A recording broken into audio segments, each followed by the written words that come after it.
Nation. Hey, what's going on, my people? What's going on, y'all? I forgot who told me this, but I was on live one day, and they suggested that I give y'all my rock bottom story. For a disclaimer, I'm going to touch on certain situations that y'all might have already heard in different stories or other stories. You might have heard some of it, but I just didn't go deep into it. Let's get into it. I go by D-Jack, but you can call me D. So I go extra hard on that hard flow. Call me D. Now, this started when I was living around Greenwood, and I know y'all got a lot of stories about Greenwood, so y'all already know what time it is. Now, before this happened, I've already tried Suboxone. I think I told y'all a story, and it was called Drugs and Loyalty or something like that. My cousin actually introduced me to Suboxone. Shout out to my cousin. Take the shot, LLB. When he introduced me to Suboxone, I tried it, and I actually like it. I love how free I felt. You know, I didn't feel high. I just felt good. The first night I took it like right before midnight. He already told me I gotta find a schedule to take these with. It was 11 o'clock when I took it. So I said, look, I'm gonna take it at 11 p.m. right now. Then I'm gonna take it again at 11 a.m. So I'm gonna do it twice a day. I'm gonna say 30 minutes go by after it dissolved under my tongue. It's my first time taking it, but I felt buzzed. But it wasn't a high. I know what high feels like. I felt like I had energy. I felt like I had my normal self back. Her son woke up in the middle of the night. I said, nah, babe, I got it. Got up out the bed, got him straight. Usually, if I was in withdrawal, bro, or if I was high, I wouldn't have got up. I was at a point in my addiction where I wanted to feel my high. I wanted to enjoy it. When I first started taking pills, it was, all right, take a pill and go have fun. But it got to a point into my addiction where I only wanted to enjoy it. I didn't want to risk blowing my high for nothing or nobody. I laid my ass down, black and mild, phone in hand. That's where you seen a lot of those old vlogs on my old Facebook. If y'all go to TFC Lano on Facebook, that's my old Facebook. If y'all want to check out some of my old vlogs, I'm not gonna lie, it's cringy as hell, bro. It was real hard for me to watch them Jones. Every single vlog you see me in on that page, I'm high as hell off perks. That's what the perky life looked like. After I ran out of the Suboxone, all I did was go get some more perks because I didn't have the mentality yet to say I'm doing this to get off of it. I was only getting the Suboxone because I didn't have perks. But as soon as I found some perks, I went and bought some more. Fast forward into the time where we're about to lose the apartment. I called my dad, I called my cousin, I called my uncle, and I'm trying to get up this rent money to pay the rent because when my girl started working at Dunkin' Donuts while she was pregnant with my firstborn, they upped the rent. I think they found out that she was making more than she said, so they upped it more than they should. And I think it was about a good $600 something.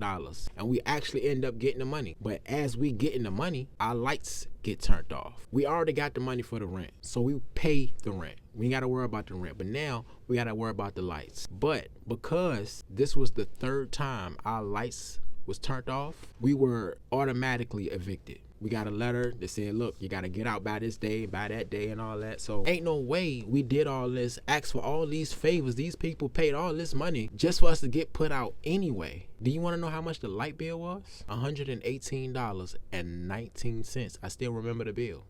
$118.19. And the only reason it wasn't paid is because I had a habit. Now, at the time, my girl endometriosis was flaring up. I told y'all about my girl condition that she still deal with to this day, but it's more controlled nowadays. But back then, it was real bad. So when I bought perks, I would buy her perks, but in moderation. If I bought me a 30, I would break her off a half of a half and let her take that. And I wouldn't let her take another one until later on in the day. Because of what I was going through, I didn't want her to go through it at all. I said, both of us can't be fucked up. I'm not going to be sitting here going through this and you going through it too. It would kill me if she went through withdrawal the way I was, bro. We was doing this for years. You know, for years, she was taking perks. But for some reason, she never caught a real addiction to it. You know, she not really an addictive person. So when she got pregnant with my daughter, she immediately stopped taking them. She was in the bed and she said, babe, I think I'm going through withdrawal. Right in that moment, I had a flashback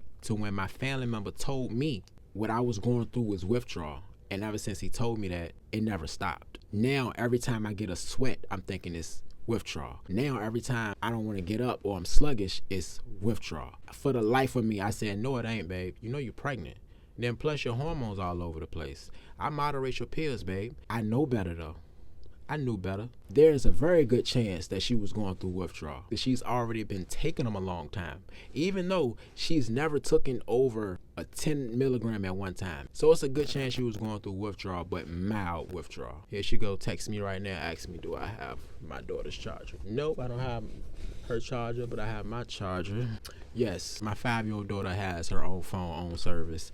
Y'all don't talk about me, okay? I know I'm sad. I spoil my baby, okay? I spoiled my baby. Sitting there not wanting to believe that this is happening. I don't even start packing the house yet. My girl pregnant, she's still going to work. I'm feeling like a goddamn failure because I'm over here still trying to sell weed while my pregnant woman is at work. I'm sorry, I gotta veer off again. For any man that sits home while his woman goes to work, bro, you think nothing is wrong with that shit? You got your priorities fucked up, my guy. I had my priorities fucked up. My pregnant woman of my firstborn child was going to work at Dunkin' fucking Donuts while I sat home, got high, sold weed, got high some more. And she stayed with me through that shit. She would bring me half her check so I could re-up. Damn, I love that girl, man. So before we actually move out, my homeboy Jacob, I spoke about Jacob, he asked can he stay with us until we ready to go, which is cool. Like, shit, we about to get put out anyway. He stays with us on the couch for a few nights, and this was right after Jody had just left. If y'all remember the story, a girl named Jody, she had just left for Massachusetts. That was the reason why she left, because of that. She wanted to stay and be a live-in nanny for us, but we was getting put out. So Jacob stays over there, you know. It ain't too bad, but it was still weird having this grown man on the couch living with us. And one day we get into it. I got OCD, I think, and I don't like sitting in a dirty room. One morning I woke up in Greenwood. The house was so fucked up because so many people was living there at one time. I took my bowl of cereal and ate it on the porch because I couldn't eat in the house. It was that bad. And I confront him about his dirty socks and his shoes stinking up the living room. I know we about to get put out, I understand, but that don't mean I gotta be sitting here uncomfortable smelling your feet. He get mad, he get frustrated. I think he feel embarrassed because my brother's there, my girl right there. I tried to tell him before they got there, but he won't trying to hear it. So now I'm getting loud with him like, bruh, do something with your goddamn socks, bro. And he get mad, his face turn red and shit. He walk out the door. His little brother actually comes over to try to calm Jacob down. And in the midst of him being there, he pulls out a bag of pills. Now these bag of pills I never seen before. He was telling me he thought it was perks. He thought it was something else, but it wasn't that. I guess they got over on him. And he was looking for a way to sell them. So I'm like, what they is? And he looked at the bag, he looked it up, saw what it was. He said, oh, they call Suboxone. And I perked up. I'm like, damn, Suboxone, I know what that is. That can help me not go through withdrawal. Because right now, I ain't got no money. All the money I do got is tied up into moving, trying to just survive and stay alive until it's time to go. So I tell him, I say, look, let me get them junks, and I'll sell them for you, and I'll just pay you for it. A finesse, I knew I couldn't pay him for it. This was a finesse that was beneficial for me in the long run. Because it was so many Suboxone pills in this bag that it kept me good for, I'm going to say, almost a month. I didn't take a perk that whole month, because the Suboxone kept me grounded. Now, after everybody is packed up, they about to leave. I'm still in shock, I think, because I still want to stay there. I don't want to leave, bro. Or I still got people looking for me around here. My phone turned off, so now people just knocking at the door. My excuse is I need to still catch a little bit more money while I can. I go move to my dad's house. I take half my stuff there and I keep half my stuff with Kendra. She moves with her parents. I'm back and forth from Chesterfield, which is basically a suburb, and Southside every other day. I come back down and I just walk past the apartment and I see that the light's still on. You know, usually they come in, rip the carpet up, get it ready for the next tenant. I walk in and everything is still the same. Everything that we left is still in there. The lights is still on. Everything is still the same. I say, you know what? I'm going to stay in here until I can't no more. And I end up staying inside our vacant old apartment till they actually came and fixed it up. Now, I stayed in this apartment for, I'm going to say, a couple weeks. Those couple weeks is where I had my Suboxone. Now, the problem with this was because I didn't have the mentality of wanting to quit getting high, I started speedballing. I remember when Jody was down here and she introduced me to Adderall and how it made me feel when I took it with a Suboxone. And because Jody not down here no more, I don't know where to get them no more. And I end up connecting with a girl around Greenwood who I actually became real close to. I actually call her my sister to this day. But she got the Adderall for kids. She got the kid version. When I would take my Suboxone, I'd take my Adderall on top of it. So it gave me a high feeling, but not like a dozing off high feeling. I just felt good. And I felt like, shit, it's a nice little feeling right here. I can do this. I can deal with that for a whole month straight, trying to keep my mind off the perks. My pregnant girl is living with her parents. I'm back and forth from my dad's house to our old apartment. I don't have a job. I don't have a car. I lost more than half my clientele. So I figure the last thing that I can do is get rid of this habit, because that's the only thing that's been holding me back this whole time. So when I finally do run out of these Suboxone, I'm already out of the old apartment. They come in and get new tenants, so I can't go back. So now I'm at my dad's house full time. Try going back to your dad's house as a grown ass man with nothing. For what I was going through at the time and what I was trying to do, certain things that he did that I just couldn't agree with, even though it's his crib. It was damn near a curfew to be in the house, and if you didn't get in the house at a certain time, the door was getting locked on you. No matter what the reason was, the door is locked, you can't get in. And then when you finally got in the door, you couldn't go back out the house after a certain time. And it didn't matter if you still would go against the rule, because he deadbolted the doors from the inside. Meaning even if we wanted to go against the grain to leave the house or get a smoke break in or anything, nah bro, that's too far. Now I understand, respect the house, respect the rules. What if the damn house catch on fire and don't nobody know how to open the door from the inside and you sleep? We end up bumping heads. We end up getting into it a few times. During the process of me moving, officially leaving my dad's house, I don't have a car. Again, I don't have a car. So how the hell am I gonna get all of my stuff back to Southside? Furthermore, where the hell am I gonna take it? So what I did was I took half of my stuff, like the really important stuff. I only took the stuff that I knew I was gonna wear. And I got this big ass trash bag in my hand, and I don't even have a ride set up. I walk outside with this trash bag because it was in the heat of the moment, because I just got tired of the shit. And I sat out there for at least an hour. I finally get a hold of somebody, finally, and they come pick me up rather quick actually. And they take me back to the south side, and I ends up moving with my brother. And not even a week or two in, me and my brother started bumping heads. And I just felt like I was a damn cancer. Everywhere I went, everything I touched, everything I was around, and anybody I was around, I turned it to shit. And I always kind of looked at myself as a high-spirited person. I'm a real positive person, even in the worst situations. What the hell I do wrong?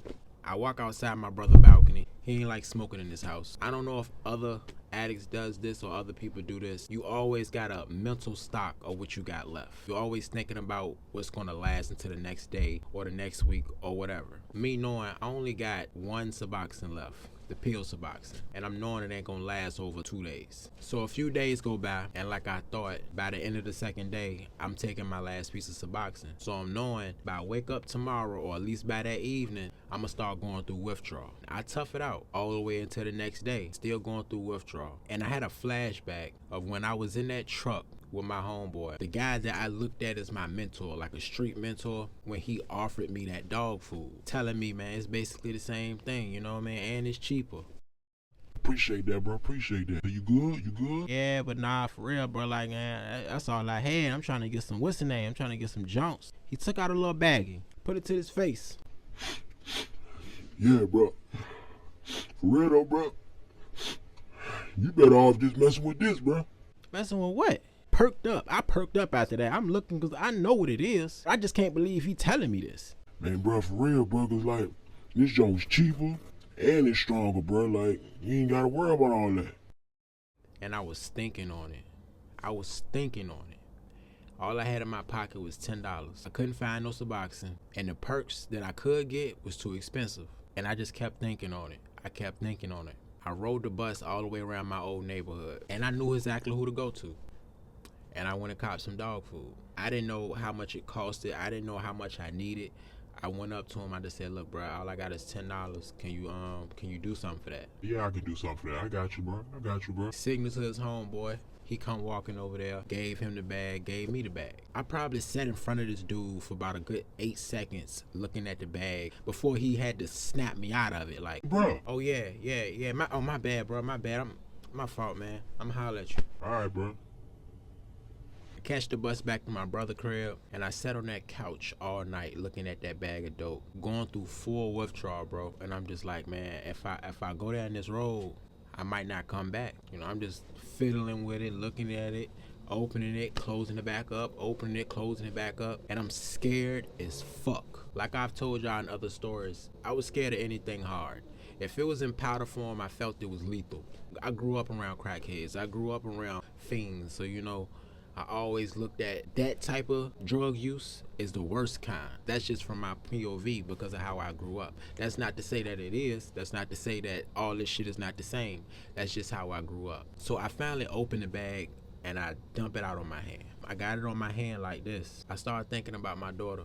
I started thinking about my son. I started thinking about Kendra. And I think about everything that could happen if I do take it and everything that I still can do if I don't.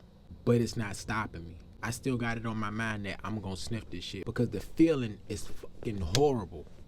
It's horrible right now. My brother got the AC on blast. I feel extra cold. Go outside, it's hot. So I sweat. When I come back in, I'm uber cold again. That physical feeling is overriding my responsibilities and my priorities right now because I just want to feel good. So I sit there for another 5 minutes. My phone ends up ringing. It's my uncle. I say, yeah, what's up, Nephew, what's going on, nephew? Where you at? I still got the powder in my hand, so I take the paper and I kind of dump it back in the paper, rub my hand off. Yeah, I'm at my bro house. I'm right around the corner from you. Oh, alright, well shit. Come on over here. I said, what's up? What's going on? I got something for you, nephew. Come through. The first thing I'm thinking he talking about is probably some weed or something. He did that a lot. Like if he see me down bad, he see me, I ain't got much, he'll throw me something so I can go do something for myself. I get over there, go to his room, and as soon as I walk in there, he hold out 2 Suboxone strips. Now I forgot that the day before, the day prior, I called him asking him could he look out for me on a Suboxone.